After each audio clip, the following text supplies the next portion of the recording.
So I know I use the word show a lot. If you were of age, maybe you wanted to play a drinking game out of that. Take a shot every time I said the word show.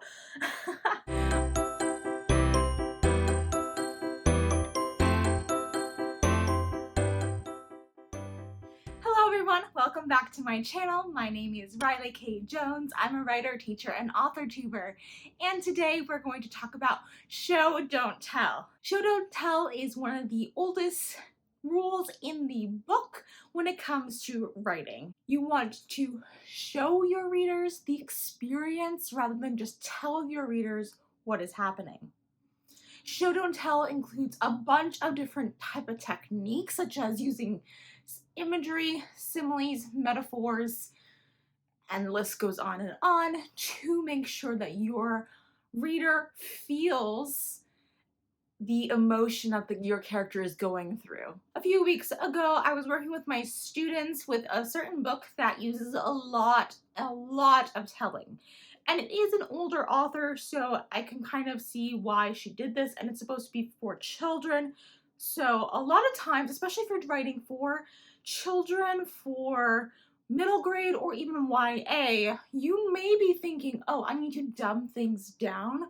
However, you should never dumb things down for children or for young adults. What I mean by dumb things down is you're not going to just tell them what happens. You still want to invoke the same passion that you would with maybe an adult audience. However, I often hear a lot of times in various different circles for various different types of storytelling and media, they're like, oh, it's just for children. And honestly, I totally disagree with that mindset. Whether you're writing picture books, young chapter books, early readers, middle grade, or YA, you should be giving it your best and making it into a masterpiece, even more so than you may would for an adult.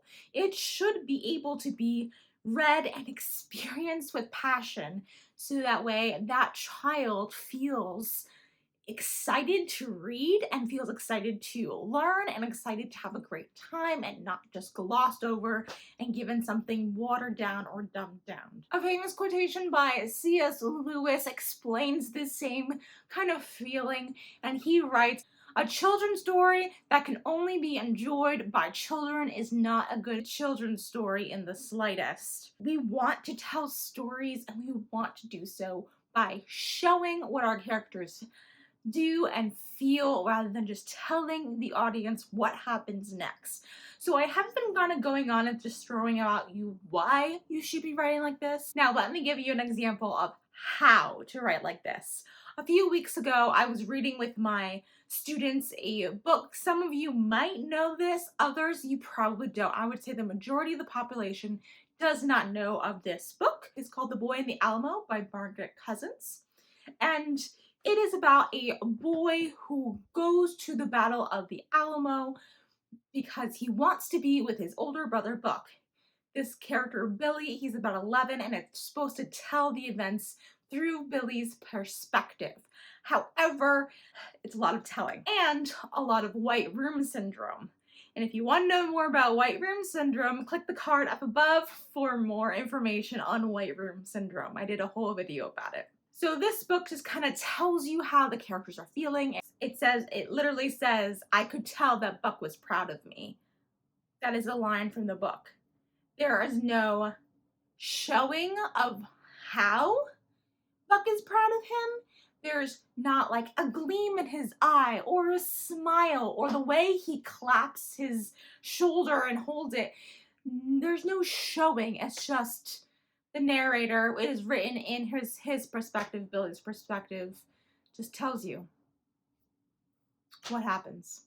Or that, so-and-so walks into the camp and starts talking. Now, there are some good examples of similes and metaphors, which is what I try to hone in on for my students, that did give a good image and good picture to help you understand what was going on. So those were some good examples. For example, it describes the Mexican army that is coming to attack the Alamo as a band of ants. They were like ants, coming through and breaking through the wall. So you can kind of like picture that idea. And I went through my students and I asked them to tell me what that picture looked like for them. And I got different responses. And that's kind of how showing should happen in your books, where it doesn't tell you the exact shade of the color of the walls or the exact bedspread or the exact shade of forestry in the background. It just paints a picture using sometimes similes like as blue as the sky, so using like her eyes, or a metaphor, her eyes were fire. So giving those vivid images using similes and metaphors really does help your reader connect with the story. Another example of doing this is sensory details. I can make a whole nother video on sensory details if you would like to go in more detail. If you would like that video, please give this a big thumbs up and let me know in the comments below, and I'll make a video on sensory details. But just a brief overview about sensory details is including your five senses, so sight, taste, sound, smell, and tactile feeling. So it's engaging all of those to help get the reader have a better experience and going through that character's journey with them. So back to The Boy in the Alamo. So as we were reading through the story with my students, we got to the climax of the novel. He is alone in this world, Mrs. Dickinson said. Thanks to your murderers, his brother, a beardless boy, bled to death with his head in my lap. I promised him to care for this child. You may sheathe your weapon, General Santa Anna said to me. I will not harm you. But the knife fell from my hand, for I realized for the first time that Buck had really gone where I could not find him again on this earth. The tears pushed themselves from behind my lids and ran down my face. I see you are not partial to our hospitality, General Santa Anna said to Mrs. Dickinson. In that case, I will give you safe contacts to the headquarters of General Houston. I presume that you will tell him that what you have just told me. And they just keep talking. The two adults just keep talking. And that's kind of the end. That is literally the moment where he learns about his brother's death, and all he does is drop his knife and feel the tears push from his eyes. That's very, very little showing. And again, there is white room syndrome where people are just talking. So, as an experiment, I actually rewrote this scene to add in some more of that showing, which I read to my students, and they also agreed that yes, that is what that scene needed to feel something. It's just kind of like we went, bam, we just lost right over the fact that Buck died. Like, he died. This is this child. Okay, he's a child's only sibling and only like blood relative besides his aunt or uncle, whoever was related to one of his parents. Like, this is his only sibling left, and we just kind of glanced over it like, oh, he's gonna cry, but he's just gonna stand there instead. So here is the revision using some more showing and feeling. He is alone in this world, Mrs. Dickinson said, thanks to your murderers. His brother, a beardless boy, bled to death with his head on my lap. She paused, her chin trembling. I promised his brother that I would take care of him. The knife slipped through my fingers, the metal clattering on the floor. My heart drummed in my chest louder than the shrill call of the dueglo. Buck was gone. She hadn't meant that Buck had been taken away from me by some Mexican as a prisoner. She hadn't meant that Buck just ran off home back to Natchitoches. She hadn't meant that Buck was just wandering outside the camp looking for me. No, Buck was gone from this earth where I would never find him again. The hot tears blurred my vision and dribbled down my cheeks, and even in the room filled with people, I felt truly alone in the world. So that is more an example of showing what I have done is I have added some sounds. So he hears the metal knife clattering onto the floor because he drops the knife. So he hears it clattering. He also hears his heart drumming into his ears, which is louder than the call of the dueglo, which was a reference to the Mexican army's murder call using bugles that they've already mentioned. Then I also use some rules of three. The rules of three is kind of like saying something 3 times for emphasis. You want to make sure you use it sparingly. And so this was a very heightened emotional moment, I used it in this case. So I said 3 different ways where you could interpret that he's gone. Like, what does that mean? Like, okay, here are 3 different options that could have been running through Billy's mind. What she meant that was gone. And then he realizes, oh, no, he's actually gone from Earth where I can never find him again. Like, I think he mentions that somewhere in the book, so I brought that back. And then I use some more imagery. I use hot tears, because when you are crying, your tears really do hot, and that's, your eyes get a little bit red. So that feeling of the hot tears, and then the vision of blurring your vision, like he's trying to hold it together but can't, and then they're just falling down his cheeks. Like, it's not like pushing was like an okay verb, but like this really captures that image. And then I added another element of like, he's in a room filled with all these people, but he doesn't really know Mrs. Dickinson. He doesn't know any of these other people like General Santana and all of his soldiers who were in the room.